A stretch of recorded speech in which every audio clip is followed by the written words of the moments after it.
Africa is rising, and with that rise comes a new wave of partnerships, many of them far from the Western world. Russia, China. The East is making big moves across the continent. But here's the thing, just because a deal isn't with the West doesn't mean it's good for Africa, because whether it's Washington, Beijing, or Moscow, every country is out for one thing, their own interests. And if African leaders don't step up, speak up, and negotiate from a position of strength, then even so-called allies will take advantage. Make no mistake, take what just happened in the Republic of Congo. Russia and Congo signed a major oil pipeline deal. On paper, it sounds like progress, infrastructure, energy, jobs, but dig a little deeper, and the cracks begin to show. According to the agreement, Russia will own 90% of the pipeline for the next 25 years. Yes, 90%, for a quarter of a century. So the question becomes, who really wins here? Is this development or dependency? In today's video, we break down what's really behind the Russia-Congo pipeline deal and why it might not be the smart deal it claims to be. Because Africa doesn't just need partners, it needs fair ones. Stay with us. Congo, Brazzaville, and Russia, this is not a new friendship. Their ties go way back, all the way to the Second World War, and deepened during the Soviet era. These aren't strangers, these are old allies. So it came as no surprise when President Denis Sassou Nguesso was personally invited to Russia to attend the Victory Day celebrations. But the real story didn't unfold on the parade grounds. Behind closed doors, after the celebrations, something far more important was happening. A high-level private meeting between Sassou Nguesso and President Vladimir Putin. One topic dominated the conversation: oil. More specifically, an oil pipeline. One that had been on the table since 2022, but had stalled until now. By late 2024, both nations reached a provisional agreement. The plan? To build a major petroleum pipeline that would stretch from Brazzaville all the way to the coastal city of Pointe-Noire. And now, it's official. Just weeks after Nguesso's visit, President Putin signed the agreement into law. The Pointe-Noire, Lutete, Maluku, Treachery pipeline is no longer just a proposal. Construction can begin. On the surface, this sounds like a win for Congo. Infrastructure, energy, a new chapter. But not so fast, because buried within the fine print are provisions that raise serious concerns. And in a moment, we'll show you exactly why. So here's where things get interesting and troubling. According to the agreement, two companies will lead the project. Russia's Zakneftogazstroy Promete LLC and Congo's National Petroleum Company. They're forming a joint venture. But this isn't an equal partnership. Russia will hold 90% of the pipeline. Congo, just 10%. Yes, 90 to 10. Let that sink in. And that's not all. This deal is structured as a build, own, operate, transfer model. Russia will build the pipeline, own it, operate it, and collect profits from it for the next 25 years. In return, they're guaranteed a fixed tariff for pumping fuel. That means profit is locked in, risk is minimized, and Russia ensures its return on investment. Congo, meanwhile, watches as 90% of the revenue flows in the other direction. Only after a full quarter century will ownership finally be transferred to Congo. So here's the question we must ask. Is this development or just a longer leash? Because once again, Africa may be giving up control of its resources in exchange for infrastructure it won't fully own until an entire generation has passed. Now here's where the deal gets even more complicated. Even though Russia is footing the bill for the pipeline, Congo isn't just sitting back. It has its own role to play. According to the agreement, Congo must provide every permit, every approval, and grant the Russian side the most favorable tax and customs terms. In plain English, Russia might end up paying little or no tax. That's right, millions in potential revenue, written off before the first drop of oil flows. But it doesn't stop there. There's also a clause that should raise eyebrows. If a dispute ever arises between Congo and Russia, the resolution won't happen in Congo, or even on neutral ground. Instead, Russia gets to choose the venue, and that venue is Dubai. Disputes will be settled either at the Dubai International Arbitration Center or in a private tribunal run by the same center. So, in case of conflict, Congo is already on the back foot. The timeline? Construction is expected to take 3 years. but the pipeline could stay in operation for 30 to 40 years. So now, the million-dollar question: what exactly does Congo gain from all of this? Russia's Deputy Energy Minister Dmitry Islamov says there are benefits. He claims the pipeline will help Congo maintain stable fuel supplies in the capital, lower transportation costs, and boost Congo's image as a regional energy hub, serving even the Democratic Republic of Congo and the Central African Republic. And yes, there's the promise of jobs. But here's the reality. Congo gives up control, tax revenue, and legal leverage for 25 years in exchange for future ownership, promises of stability, and strategic status. So we ask again, is this really a win for Congo, or just another well-packaged trap? You see, Congo isn't new to the oil game. In fact, it already has a refinery. It's been running since 1982. On paper, that refinery can handle up to 1 million tons of oil per year. But in reality, it only produces about 600,000 tons annually. That's just half of what the country actually needs. Congo's true fuel demand sits at 1.2 million tons, double what it currently produces. And that shortfall has led to fuel shortages and a heavy reliance on imports. This is where the new oil pipeline comes in. Stretching from Pointe-Noire to Brazzaville, it's designed to connect Congo's key oil zones to its biggest population centers. The Russian energy minister claims this project will be a game changer. Once the pipeline is complete, Congo will be able to refine its own oil, meet its domestic demand, and even export surplus fuel to neighboring countries like the Democratic Republic of Congo. No more costly imports, no more logistics headaches, and yes, new jobs will be created, both during construction and once operations begin. That's the promise. But let's not forget the bigger picture, because this pipeline is not a gift. It's an investment, with profit in mind. And here's the next critical question. What does Russia stand to gain? Why would Moscow pour millions into a pipeline half a world away?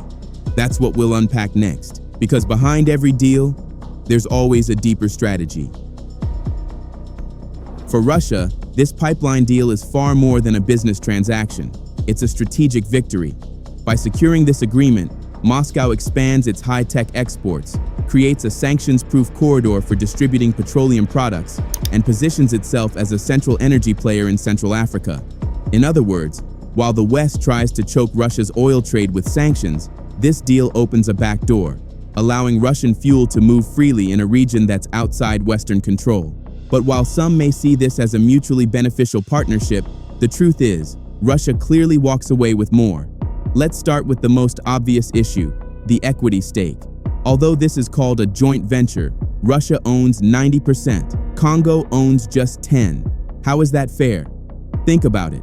Congo is providing the land, the labor, and the access to regional markets. It's Congo's soil that holds the oil. So why does Russia walk away with nearly total control? Even more baffling, this isn't the standard Russia applies elsewhere. In a similar agreement signed with Mozambique, the host nation was granted a 25 to 35% stake. So why couldn't Congo negotiate the same, or better? President Sassou Nguesso had the leverage. He had the resources. Yet somehow, he walked away with only 1/10 of the deal. And that's not the only concerning part. There's still more to unpack. Under the current arrangement, the joint venture will operate for at least 25 years. During that time, Congo is expected to earn just $112.5 million from its 10% stake. Meanwhile, Russia will rake in over $900 million. Now imagine if Congo had negotiated for a 45% stake. Its earnings would jump to more than $500 million. That's nearly $400 million left on the table. Not lost to corruption, not lost to inefficiency, but lost at the negotiation table, where only one side seemed to be negotiating. Some might argue that Russia brings the capital, the engineering, the expertise. But what they often ignore is what Congo brings: the oil, the land, and perhaps most importantly, the strategic location. This pipeline opens access to over 100 million potential consumers in Central Africa. Its terminus near Brazzaville positions Russia to tap into fuel demand from the Democratic Republic of Congo, the Central African Republic, and beyond. In fact, Kenyan investors estimate that the regional fuel market alone is worth $229 million annually. And yet, Despite all that Congo brings to the table, it walks away with just 10%. That's not just a bad deal. It's a form of economic erasure. Some might even call it economic treason. To put it in perspective, Congo's 25-year earnings from this deal are less than half of just 1 year's fuel demand in the region. If that doesn't prove Congo deserves more equity, then what does? Unfortunately, this agreement treats Congo's most valuable assets, its oil, its land, and its market access, not as powerful bargaining tools, but as disposable tokens on the table. Instead of being recognized as foundational pillars of the project, they were traded away like afterthoughts. And that begs the question, where were the Congolese economists? Why didn't the authorities push harder? Why didn't they leverage their natural advantage to secure a better deal? These are the questions that demand answers. Because when you lay it all out, what Congo brings versus what it gets, it becomes painfully clear. A 45% stake, or even 40, would have been reasonable, even generous. That would still compensate Russia for its technology and financing, but it would also give Congo what it rightfully deserves. A seat at the table, not crumbs under it. But the imbalance doesn't stop there. The legal structure of the deal is just as lopsided. In the event of a dispute, Congo doesn't get a neutral venue, not even a shared decision. Instead, Russia alone holds the power to choose the arbitration center. In Dubai, a legal jurisdiction where it already has deep familiarity and influence. Meanwhile, Congo is left in the shadows, with no leverage and no legal parity. If something goes wrong, if the pipeline is mismanaged, undermaintained, or weaponized politically, what recourse does Congo have? The answer is chilling: none. Congo's only hope lies in the goodwill of arbitrators in a foreign court, chosen by a foreign power. And that's not partnership, that's submission. Supporters of the deal point to its promises: energy stability, an end to fuel shortages, and a path toward ownership through a 25-year build-operate-transfer model. They argue that Congo will eventually take control, and that's what matters. But let's be honest, a quarter century is not a transition, it's a generation. For 25 long years, Russia will own, operate, and profit from one of Congo's most vital energy lifelines. And what happens after those 25 years? Ownership is transferred, but at what cost? By that point, the pipeline will be aged, likely facing mounting maintenance issues and a shortened lifespan. Remember, its operational capacity is estimated at 30 to 40 years, which means Russia gets the prime years, the years of maximum profit and minimal wear. And Congo? It inherits a pipeline that's already in decline. That's not partnership. That's a hand-me-down disguised as a gift. But the problems don't end there. There are no guarantees in the deal for local hiring, no structured technology transfer, and no plan to train Congolese engineers, welders, or planners to manage the system. The entire construction and operation process will be handled by Russian personnel. So what happens when they leave?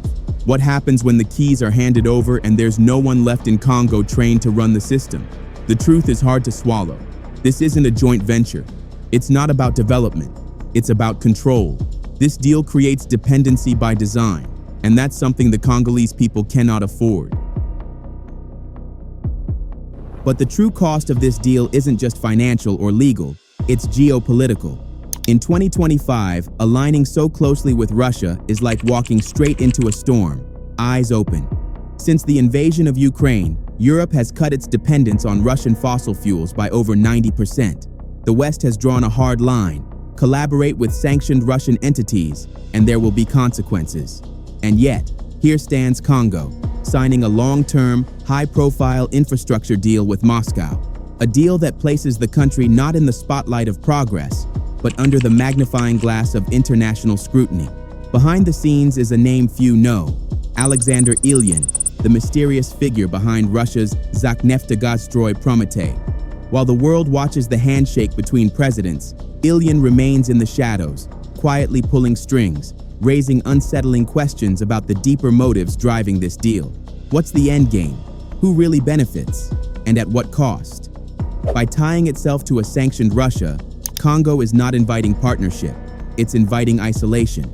The price may include sanctions, the freezing of international aid, and the quiet withdrawal of global investment. And the effects won't stop at the oil fields. They'll ripple across Congo's economy, its diplomacy, and its future. Because this pipeline doesn't just carry fuel, it carries risk. And in this high-stakes game of global power, Congo may have just traded sovereignty for survival. Moreover, by turning eastward for oil development, Congo isn't just shifting alliances, it's making a statement, a dangerous one. This lopsided contract sends a clear signal to the world.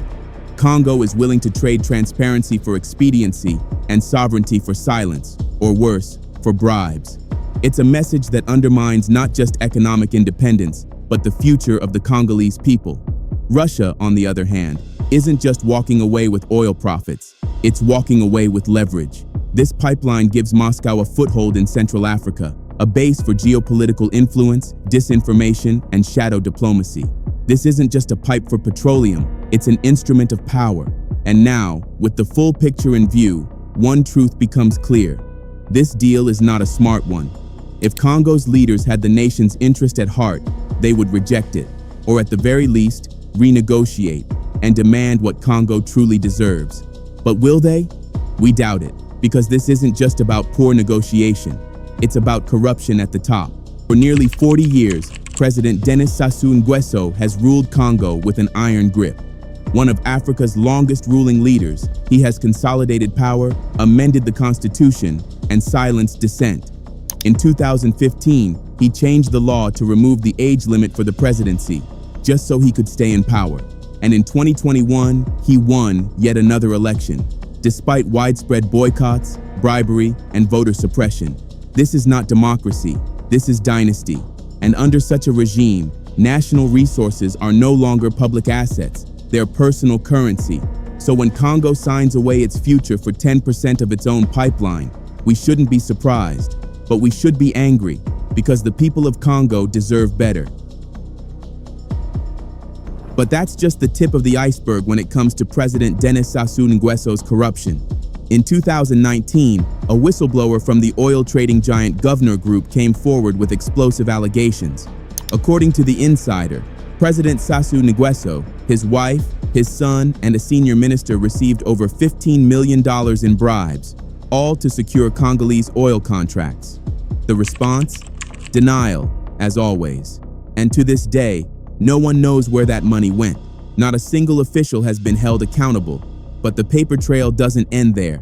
Back in 2010, Sassou Nguesso reportedly spent over $1 million in Paris, not on infrastructure, not on schools, but on designer shirts and suits, clothes he wore once and then threw away. Then came September 2019, when the tiny Republic of San Marino froze $19 million in accounts linked directly to the Congolese president after opening a money laundering investigation. What did he spend it on? Well, according to Britain's Daily Telegraph, part of it went to fund his taste for luxury, $120,000 on crocodile skin shoes, and the corruption doesn't stop with him. His children, raised in privilege and excess, have followed in his footsteps, turning public service into personal wealth and leadership into lavishness.